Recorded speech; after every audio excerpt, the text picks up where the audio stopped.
بسم الله والحمد لله والصلاة والسلام على سيدنا رسول الله وعلى آله وصحبه ومن والاه. السلام عليكم ورحمة الله وبركاته. Hoy hablamos del Corán como un manual educativo. Uno de los propósitos del Corán es educarnos,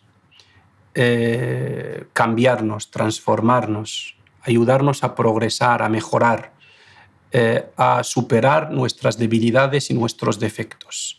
Este es uno de los grandes objetivos del Corán y hasta tal punto de que hay quien limita o reduce o centra la utilidad del Corán en eso, en que el Corán es un manual educativo para transformar a las personas y con ello transformar a las comunidades y producir un impacto positivo en el mundo. Y el mejor ejemplo de esto son los compañeros del profeta Muhammad sallallahu alaihi wasallam, que vivieron la época anterior al Islam, Jahiliya, sin el Corán, y la época posterior con el Corán. Es decir, y además el Corán fue revelándose poco a poco durante 23 años. Durante 23 años. Y hizo con ellos una labor educativa. Cada vez que se revelaba algo del Corán, venía para atender una necesidad o para corregir un defecto, para resolver un problema. Ellos interactuaban, dejaban que ese Corán, esos versos revelados, tuvieran su efecto y su reacción en sus vidas, y luego bajaba otra parte del Corán, y así. El trato de los sahaba con el Corán fue el de un curso que duró 23 años. Y los temarios se iban revelando poco a poco. No como nosotros, ahora que tenemos el Corán en su totalidad, y cuando lo lees sin seguir un orden, el efecto no es el mismo. No es el mismo. Como cuando si te matriculas en un curso y te dan todo el material de golpe, no sabes por dónde empezar, te puedes perder. Pero si te lo van dando poco a poco, te dan un primer temario y te dejan un tiempo para leerlo, para memorizarlo, te examinas de ese temario y luego te pasan el segundo temario, y así poco a poco. El efecto es diferente. Por eso los compañeros del profeta sallallahu alaihi wasallam tenían un vínculo con el Corán muy fuerte. Cuando tardaba el Corán en revelarse, estaban preocupados, atentos, esperaban. Cuando sucedía algo, esperaban la llegada del Corán. Cuando una historia conocida de una mujer que cuando murió el profeta sallallahu alaihi wasallam, después de un tiempo fueron a visitarla Abu Bakr y Umar, y cuando les vio ella lloró, y ellos creían que estaba llorando por el profeta, por la pérdida del profeta Muhammad sallallahu alaihi wasallam. Y le dijeron: no te preocupes, el profeta está en un lugar mejor y es un ser mortal como nosotros, ten paciencia. Y ella les dijo: no estoy llorando por el profeta, yo sé que está en un lugar mejor, estoy llorando porque desde su muerte ya no recibimos la revelación. Ese vínculo educativo estrecho, directo con la revelación, esa interacción con el Corán durante 23 años se perdió con la muerte del profeta Muhammad sallallahu alaihi wasallam. Ese vínculo con el cielo, de que ellos esperaban las instrucciones del cielo, las llevaban a la práctica, llegaban más instrucciones, y así este es el efecto del Corán, el efecto educativo del Corán. Y eso es lo que convirtió y transformó a los compañeros del profeta sallallahu alaihi wasallam de personas que estaban viviendo en la plena ignorancia, oscuridad, como el caso de Omar ibn al-Khattab y muchos, que era una persona muy, muy dura, una persona muy conflictiva, una persona muy de corazón duro, y se convirtió con el Corán, básicamente, y la compañía del profeta Muhammad sallallahu alaihi wasallam, evidentemente, se convirtió en un referente, en un sabio, en un líder indiscutible, en un emperador, en una persona que alcanzó, cuyo impacto y influencia alcanzó todo el mundo hasta nuestros días. ¿Qué es lo que marcó la diferencia? ¿Qué es lo que transformó a esta persona y a toda esa generación y la llevó del margen? Estaban los árabes en esa época viviendo al margen de la civilización. Los convirtió en sabios, en maestros, en líderes justos, en referentes, en valores. El Corán fue el que les transformó. Y ese mismo Corán es el que tenemos nosotros hoy. Si hacemos el uso adecuado de él, es capaz de transformarnos, de educarnos, de llevarnos a los niveles más altos de virtudes, de valores, de sabiduría,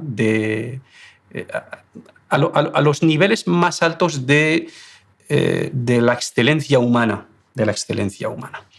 Para tratar este tema, o para ver un poco de una manera práctica, con un ejemplo claro, cómo el Corán puede transformar a una persona y crear una persona nueva, cómo el Corán es un manual educativo que puede crear una personalidad única, una personalidad excelente, una personalidad sin igual, una personalidad exclusiva, que podemos llamar la personalidad coránica. Os lo voy a explicar con un ejemplo en la historia, práctico. Esto es una historia entre dos personas, un gran sabio llamado Shaqiq al-Balkhi con su discípulo llamado Hatim al-Asam.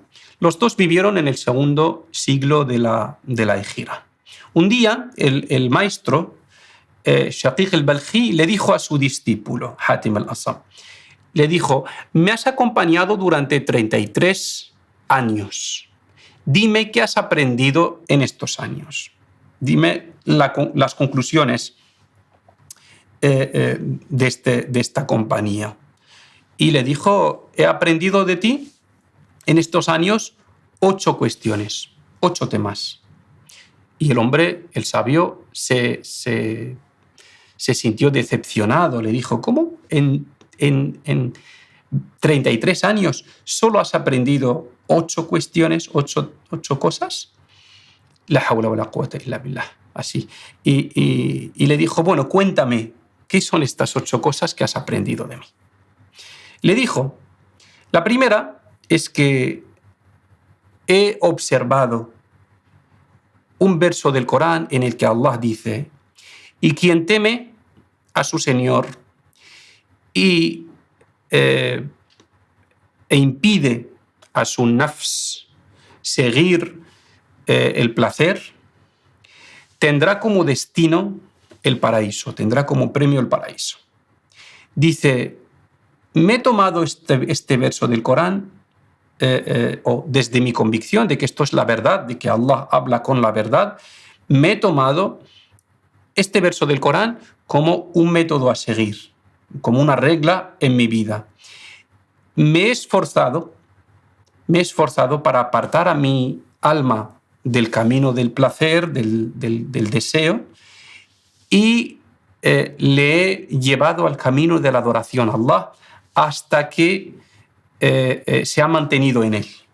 ¿Vale? Entonces, la primera conclusión de estos años, que no es una conclusión teórica, por eso son 8, solo 8 conclusiones en 33 años, pero cada una de ellas lleva mucho detrás.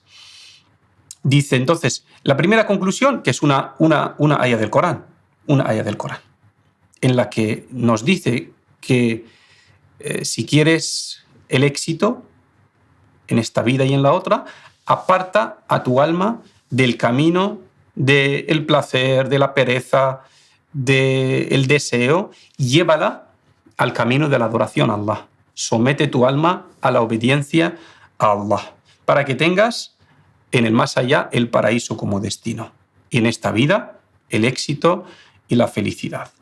Le dijo el sabio: bien, Dime la segunda.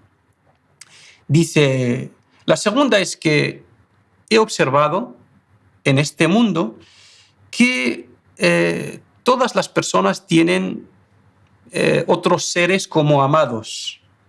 El que ama a sus hijos, el que ama a su mujer, el que ama el dinero, el que ama la vida, el que ama...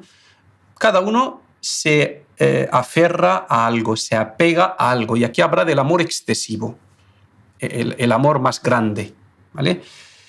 Pero cuando llegan a la tumba, se separan de él.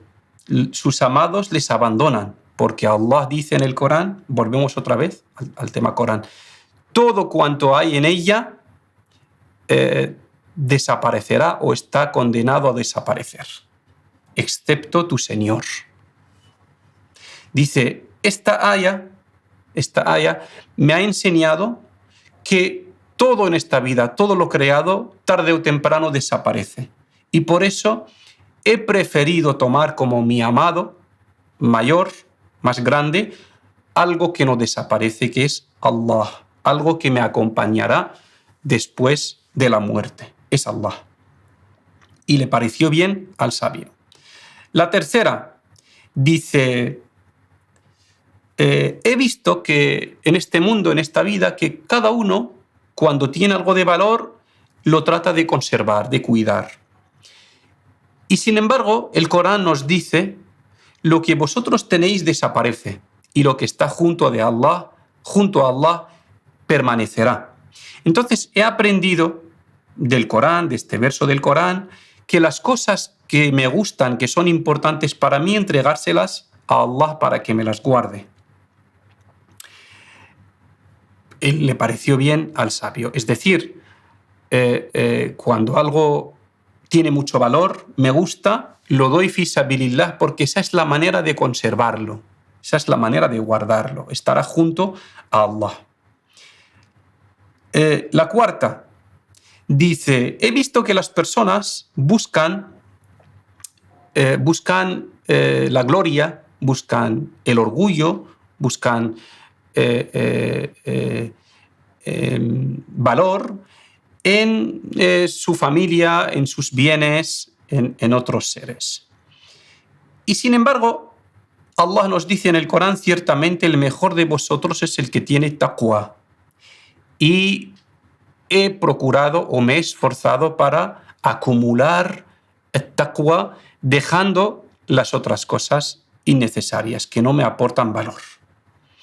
La quinta conclusión dice, he observado esta vida y he visto que las personas se pelean, se envidian unos a otros, se pelean entre ellos, se envidian entre unos a otros, compiten entre ellos.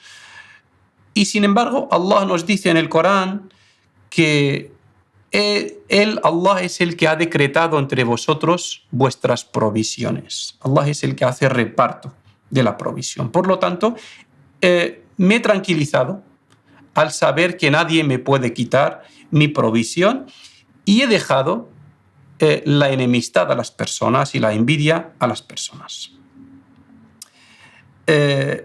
La quinta o la sexta dice, he observado que la gente se toman unos a otros como enemigos. Sin embargo, el Corán nos dice, ciertamente el Shaitán es vuestro mayor enemigo. Tomadlo como enemigo.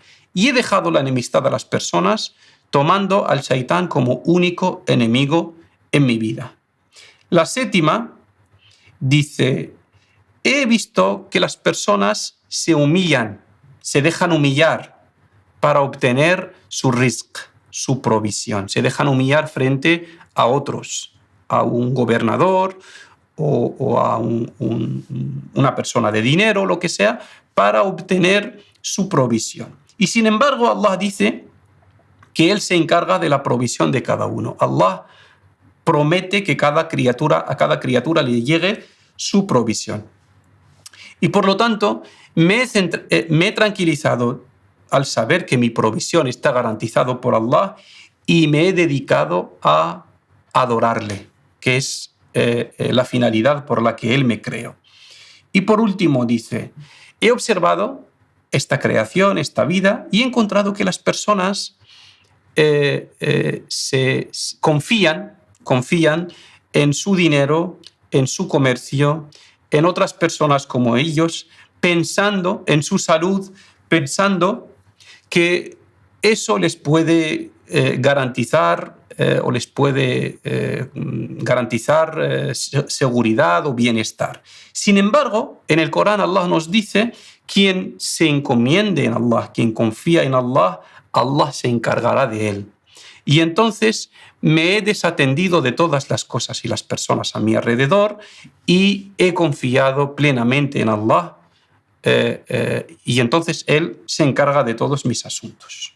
Cuando terminó esto, el sabio Shaqiq al-Balkhi le dijo: me has sorprendido con estas conclusiones. Lo que acabas de decir resume los conocimientos del Corán, de la Torá y del Evangelio. Y todas las revelaciones divinas giran en torno a estos 8 beneficios. La conclusión aquí es que este hombre, en cada una de estas 8 conclusiones, 8 reglas prácticas en su vida, en su día a día, que ha inculcado en su vida y que lleva a la práctica, vienen de una aya del Corán. Es decir, cada aya del Corán para él es un manual educativo. Allah dice en el Corán: todo cuanto hay en la tierra desaparecerá. Conclusiones prácticas, ¿cuáles son? No depender de nadie, no esperar nada de nadie, no confiar demasiado en nadie y estar dispuesto a perder lo que se tiene, porque es una regla universal. Entonces, cuando se toma el Corán como un manual educativo, esto es lo que ocurre.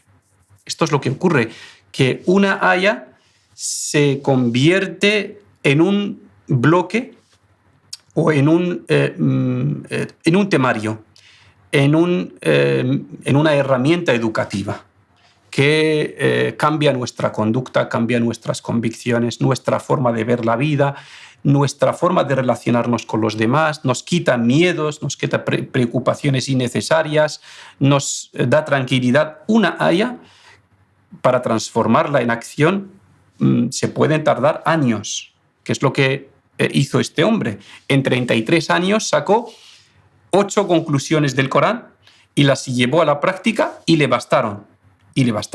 Y consiguió esto que toda persona desea. Esto es el éxito, esto es la felicidad en esta vida. Vivir siendo independiente de la creación y dependiendo exclusivamente de Allah, centrado en lo que debe hacer, que es la adoración a Allah, dejando de lado lo que no debe hacer, que es preocuparse por su provisión, entrar en conflictos y enemistad con las personas, etcétera, etcétera. Entonces, así es como el Corán es capaz de construir una personalidad única, independiente, firme, orgullosa de sus valores, de su fe, y una personalidad que vive en un estado de tranquilidad y de felicidad indiscutible. Esto es lo que algunos sabios decían, que vivimos en un estado de paz y de tranquilidad que si la gente del paraíso lo tuviese de forma permanente sería suficiente para llamarse paraíso. Cuando uno lleva a la práctica los principios del Corán y los inculca y se educa bajo estos valores del Corán, termina viviendo en un paraíso terrenal, termina viviendo en un estado totalmente diferente de su alrededor. Es cierto que puede parecer un ser extraño, pero en un mundo en el que predomina la corrupción y la justicia y los valores están tan tergiversados, vivir como extraño o ser un extraño es una virtud, no es un defecto. Entonces, Conclusión, debemos tomar el Corán como un manual educativo. Cuando llegamos a una aya, intentemos sacarle sus efectos prácticos, deberes, ejercicios para transformarla en acción. Aunque tardemos años en conseguirlo, pero eso es lo que hay que hacer. En vez de tomar el Corán como, bueno, un libro para divertirnos o para pasarlo bien o para emocionarnos o como un libro de historia, como un libro de relatos, de cuentos. No es esa la finalidad del Corán, aunque ya hemos dicho que solo el hecho de leerlo es bueno. Pero tenemos que tratar de sentir el cambio que el Corán dejó en la primera generación de los Sahaba y dejó en muchas personas, en todas las generaciones, incluida la nuestra. En nuestros días también hay personas, miles de personas, que viven esta experiencia del cambio con el Corán, del progreso con el Corán y de la educación con las enseñanzas del Corán. Barakallahu fikum, assalamu alaikum wa rahmatullahi wa barakatuh.